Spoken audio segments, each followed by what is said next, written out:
Ysit de gira que el verdadero peligro para tu cerebro no es ese olvido occasional, sino lo que guardas en tu botiquín, un antiácido común para la acidez o esa simple pastilla para la alergia que usas en primavera, podrían estar acelerando tu camino hacia la demencia sin que te de cuenta.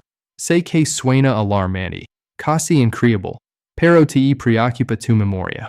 Sientes esa niebla mental que antes no tenías y piensas que es cosa de la edad? Podrías estar muy equivocado.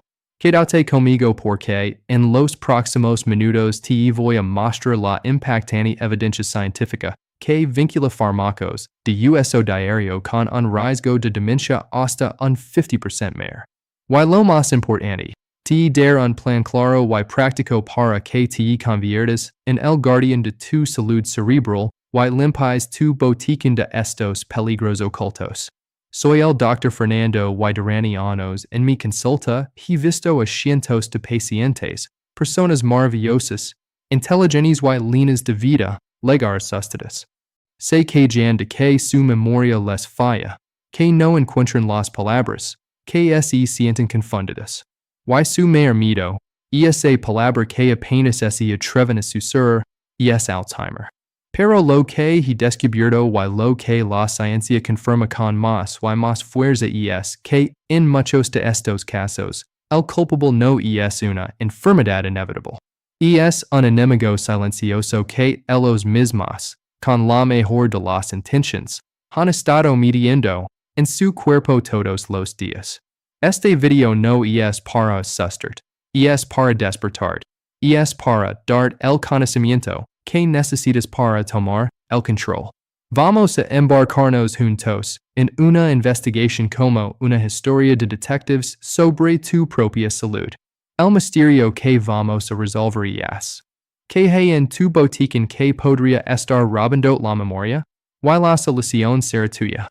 Para cuando terminemos, no solo conocerás a los 5 culpables más comunes, sino que tendrás en tus manos un plan de acción de 3 pasos para hablar con tu médico y proteger tu mente de forma proactiva. Empecemos. Primero, tenemos que entender por qué este problema es gigante después de los 60. No es que estas pastillas son inofensivas a los 40 y veneno a los 61. Lo que pasa es que a partir de esta edad crea una tormenta perfecta en nuestro cuerpo. El primer factor es algo que los médicos llamamos polifarmacia. Es una palabra complicada para una idea simple. Tomar muchos medicamentos a la vez y es super común. Una pastilla para la presión, otra para el colesterol, quizás una para la diabetes, un analgésico para la artritis. De repente, tu cuerpo es como una orquesta sin director. Cada pastilla toca su música sin prestar la atención a las demás. El resultado es un caos, una serie de interacciones que pueden tener consecuencias graves, sobre todo para el órgano más sensible, el cerebro. Se estima que alrededor del 90% de las personas mayores de 65 años toman al menos un medicamento recetado y un sorprendente 41% usa 5 o más. El segundo factor es nuestro propio cuerpo. Con la edad, nuestro metabolismo cambia. El hígado y los riñones, que son las grandes plantas de limpieza del cuerpo, ya no trabajan con la misma eficiencia. Esto significa que los fármacos pueden quedarse en nuestro sistema más tiempo y en concentraciones más altas. Una dosis que era segura a los 50 puede volverse tóxica a los 70. Y el tercer factor, el verdadero villano de nuestra historia es la carga anticolinérgica. El uso de benzodiazepinas por más de 3 meses se relacionaba con un aumento del riesgo de desarrollar Alzheimer de hasta un 51%. Aunque los científicos debaten si la pastilla causa la demencia o si es receta para tratar síntomas tempranos de la misma como la ansiedad, la comunidad geriátrica es unánime en su recomendación muchísima precaución. La American Geriatric Society los incluye en su lista bears de medicamentos potencialmente inapropiados para adultos mayores. El peligro aquí es doble. No solo esta el riesgo cognitivo, sino también el de dependencia. Dejar de tomarlas puede ser increíblemente difícil y require supervisión médica estricta. La trampa es lo bien que funcionan al principio. Ese alivio rápido crea un refuerzo muy fuerte y es fácil pensa. Esto me ayuda a pasar el día sin darse cuenta del precio que la memoria podría estar pagando en silencio. Pastilla 3. Los inhibidores de la bomba de protons OIBP. El falso protector gástrico. El tercer culpable en nuestra lista es posiblemente el más sorprendente. Es uno de los medicamentos más vendidos del mundo y muchos lo ven como un protector de estómago inofensivo. Hablo de los inhibidores de la bomba de protons OIBP. Nombres como omeprazole, pantoprazole o lansoprazole están por todas partes. Se usan para la acidez estomacal, el reflujo y para proteger el estómago. Millones de personas los toman a diario, a menudo durante años, creyendo que se están cuidando. Pero la evidencia emergente pinta un cuadro preocupante. Te cuento el caso de Jorge, un hombre de 75 años que llevaba más de una década tomando omeprazole a diario por su reflujo. Su hija lo trajo a la consulta porque estaba preocupada por su memoria. Jorge se mostraba apático, confundido, y sus análisis de sangre revelaron una severa deficiencia de vitamina B12. Los síntomas de la deficiencia de B12 pueden imitar perfectamente a los de la demencia. Aquí el mecanismo es más indirecto. Los IBP reducen drásticamente el ácido del estómago, pero el ácido no es un enemigo. Lo necesitamos para descomponer los alimentos y absorber nutrientes vitales. Dos de los más importantes para la salud cerebral son la vitamina B12 y el magnesio. La B12 es clave para el recubrimiento de nuestras neuronas y el magnesio participa en cientos de reacciones cerebrales ligadas a la memoria. El uso crónico de IBP puede crear un desierto de nutrientes en tu cuerpo. Al bloquear el ácido impide absorción de B12 y magnesio. Un estudio alemán en llama neurology encontró que los usuarios regulares de IBP tenían un riesgo de demencia un 44% mayor. Y uno más reciente de 2023, publicado en Neurology, asoció el uso de IBP por más de 4.55 años con un 33% más de riesgo de desarrollar demencia. La trampa de los IBP es su reputación. Se les llama protectores gástricos, lo que les da un aura de seguridad.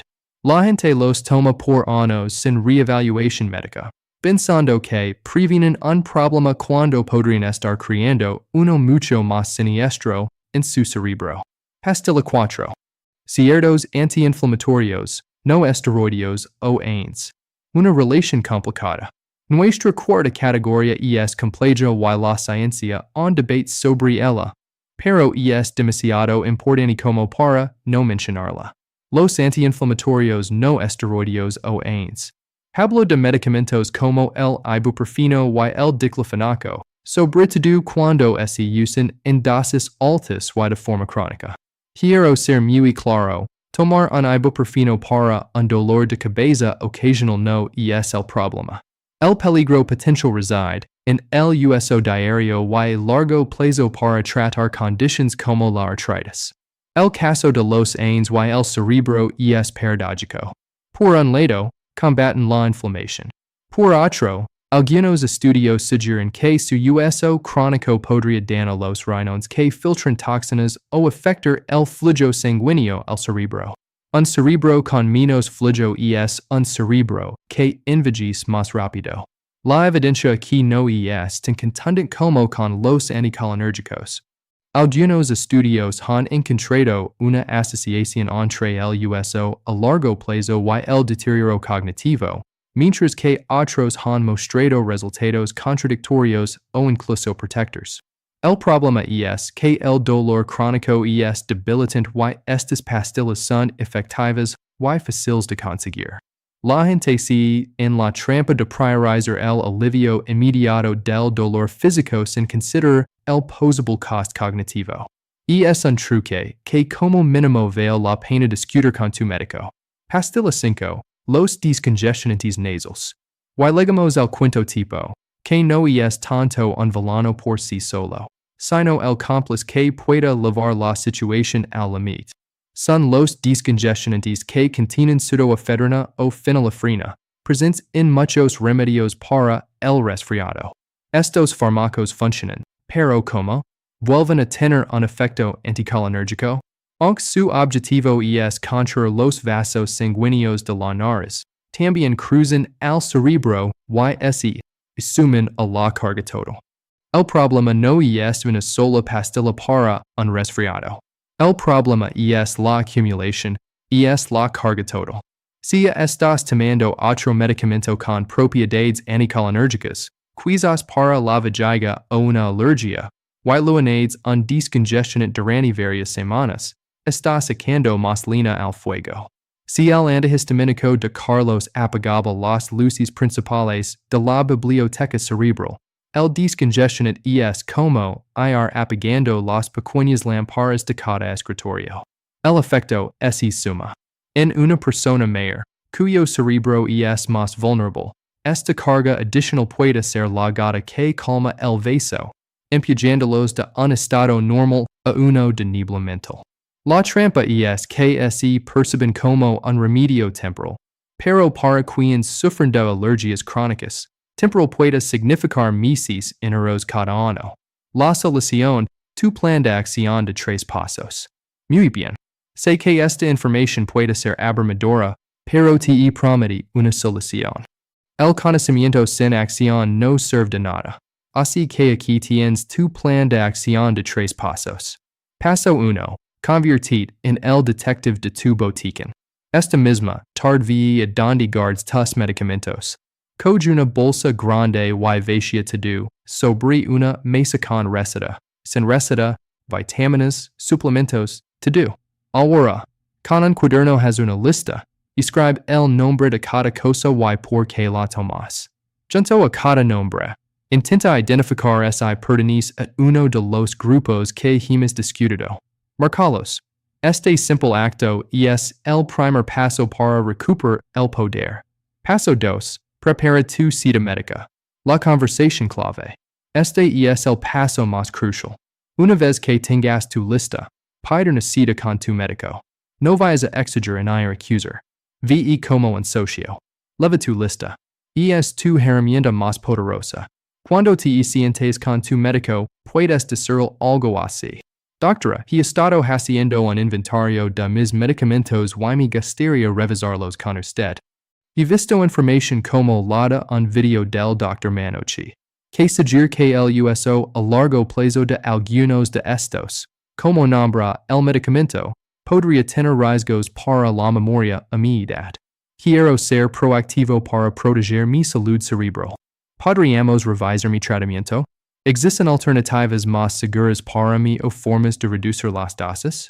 Esta forma de planearlo no es una confrontación, es una colaboración. Lo muestras a tu médico que estás informado y comprometido. Paso 3. Explora las alternativas seguras siempre con tu médico. La buena noticia es que para la mayoría de estos fármacos existen alternativas más seguras y estrategias no farmacológicas muy efectivas.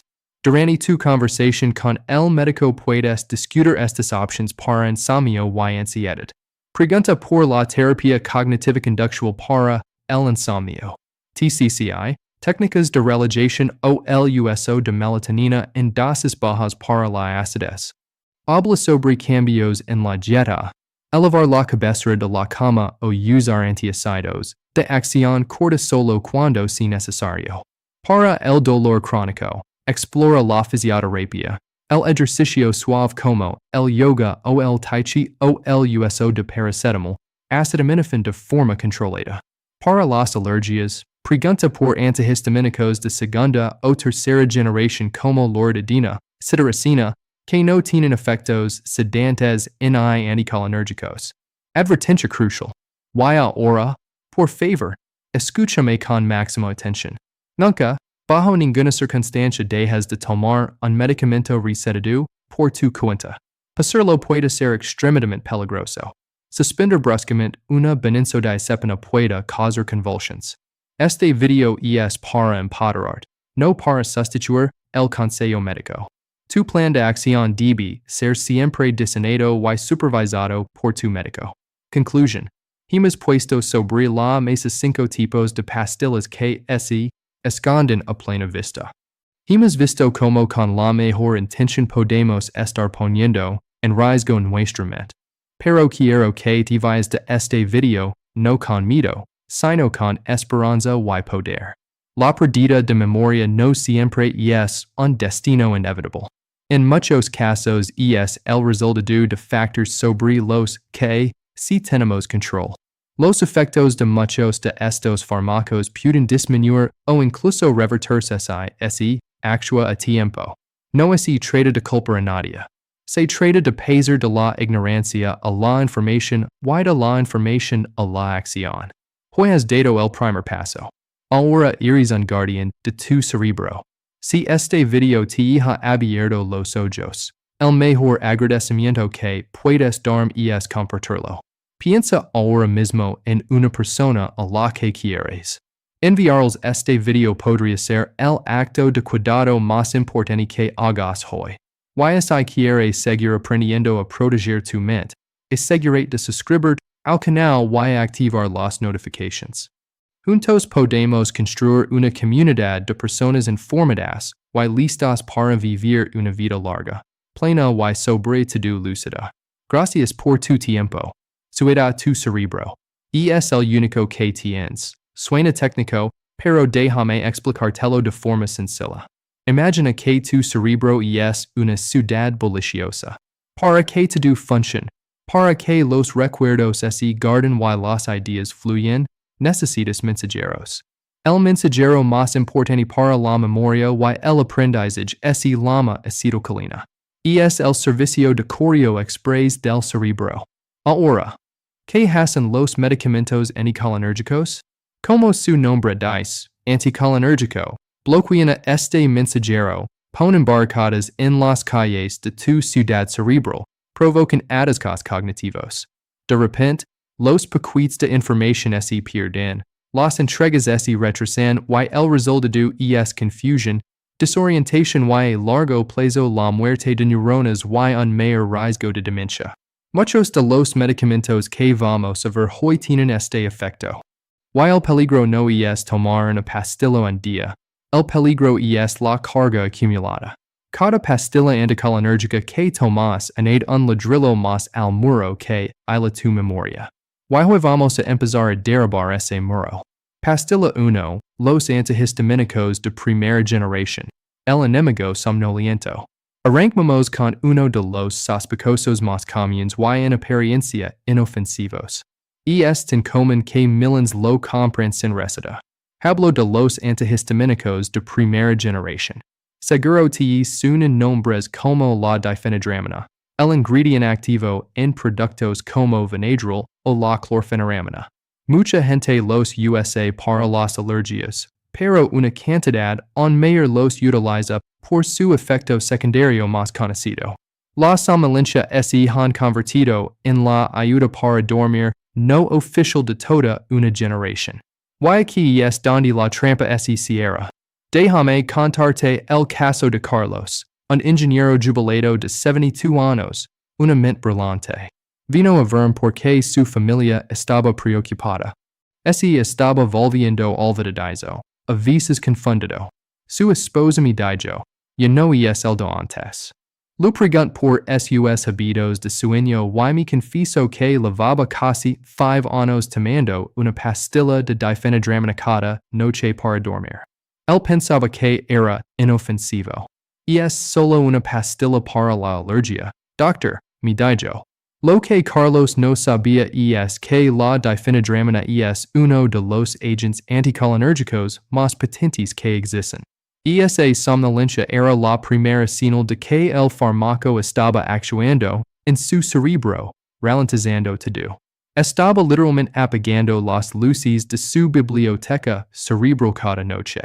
Y lo que dice la ciencia es para tomarlo muy en serio.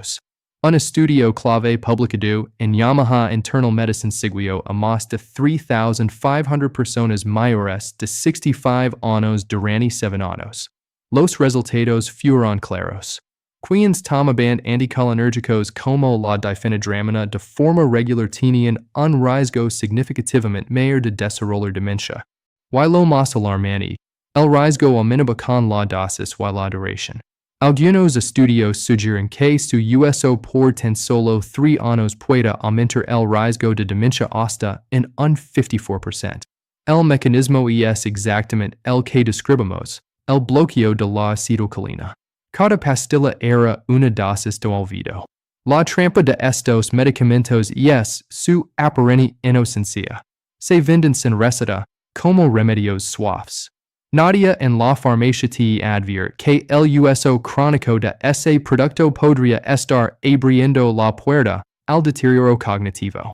Por eso son la primera pastilla de nuestra lista. El enemigo que es disfraza de amigo. Pastilla 2. Los benzodiazepinas, la calma engañosa. Ahora pasemos al segundo grupo. Uno que es prescribe con muchísima frecuencia para la ansiedad y el insomnio. Los benzodiazepinas. Nombres como diazepam, Valium, lorazepam, Audibin o alprazolam, Xanax son conocidos en todo el mundo. Estos fármacos pueden ser una bendición en una crisis aguda, pero su uso a largo plazo, sobre todo en adultos mayores, y es una historia muy diferente, como la de la señora Rosa, una viuda de 68 años. Tras la muerte de su marido, desarrolló una ansiedad paralizante. Su médico le recetó lorazepam. Al principio fue un milagro, pero pasaron los meses y luego los años. La dosis inicial ya no era suficiente y su familia empezó a notar que Rosa estaba ausente. Olvidaba conversaciones, perdía a mitad de una frase. Vivía en una neblina constante. Las benzodiazepinas no son anticolinérgicas, actúan de otra forma, pero igual de peligrosa a largo plazo. Funcionan potenciando un neurotransmisor llamado GABA, que es en esencia el pedal de freno del cerebro. Reduce la actividad neuronal, lo que produce calma. Pero, ¿qué pasa cuando pisas el freno constantemente durante años? El sistema se desgasta. El cerebro se acostumbra a ese estado de inhibición y, según sugieren los estudios, puede provocar cambios estructurales. Es como si el pedal del freno se quedara atascado, ralentizando no solo la ansiedad, sino también la velocidad de pensamiento y la formación de recuerdos. La evidencia ha sido objeto de debate, pero la tendencia es clara. Un estudio importante en el British Medical Journal encontró una asociación preocupante.